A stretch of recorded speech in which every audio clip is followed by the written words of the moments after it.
Hello, everyone, and welcome again to another Teacher Joseph podcast.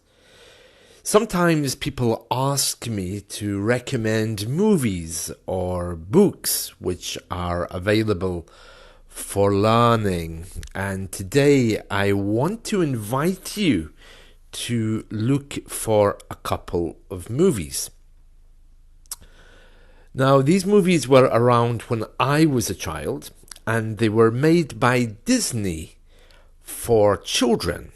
So there's a few advantages to that. It means that they speak very clearly. The plot of the movie, the idea of the movie, is actually very straightforward to watch. And also, it's kind of innocent because movies today have a lot of violence and problems and everything else. So these movies would be perfect for those of you learning English. I must have watched these movies 100 times. Maybe you've watched them in your own language because Disney movies, as you know, are all across the world. So, the first movie is called Escape to Witch Mountain, and the second movie is Return from Witch Mountain. Both are very good, both have very simple plots, both have child actors Ike Eisenman and Kim Richards. So if you're looking for a movie which is going to be simple with vocabulary, but yet not animated, I mean it's a real movie with real actors, then Return from Witch Mountain and indeed Escape to Witch Mountain, or Escape from, whatever it was, are both very good movies for you. Let me tell you a bit about the plot. The plot of the movie is that there's a brother and sister who arrive on Earth from an alien planet. I don't think we ever get to know which planet it is. And they look perfectly human and normal kids. And they have special powers. So they're in a city in America. I mean, the acting is very dubious, of course. It's the 70s or the 80s. It's the US. Of course, the acting is dubious.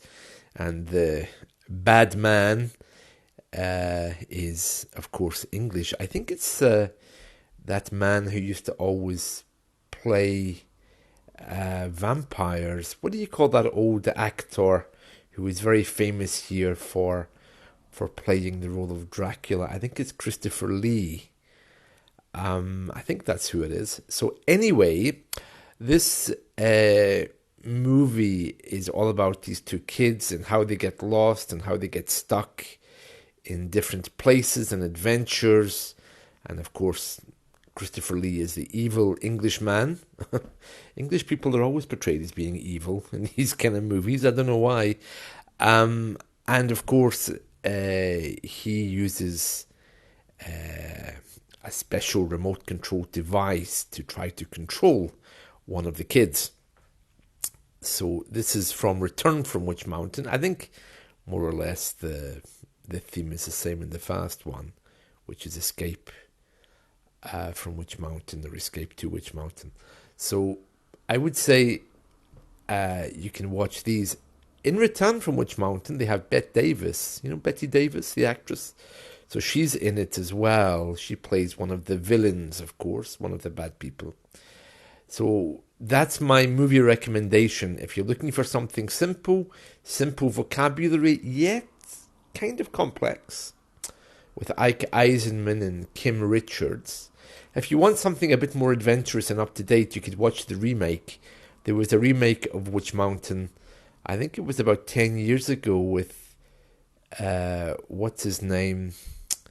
Dwayne The Rock Johnson. Yeah.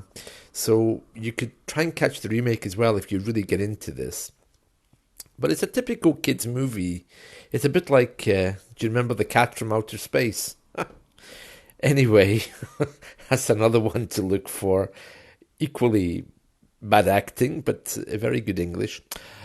I'm watching Return from Witch Mountain and Escape to Witch Mountain on the Disney app, which I subscribe to. So if you if you're in Central Europe and you have Disney, that might be perfect for you. If you don't have Disney, then don't worry, you'll find it somewhere.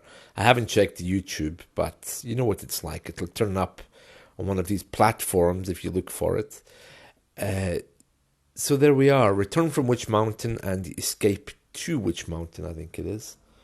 Or Escape from Witch Mountain. With Ike Eisenman, Kim Richards, Betty Davis, and I think that's Christopher Lee, the other actor, who's the bad Englishman. Enjoy, and I'll catch you all very soon. Thank you and goodbye.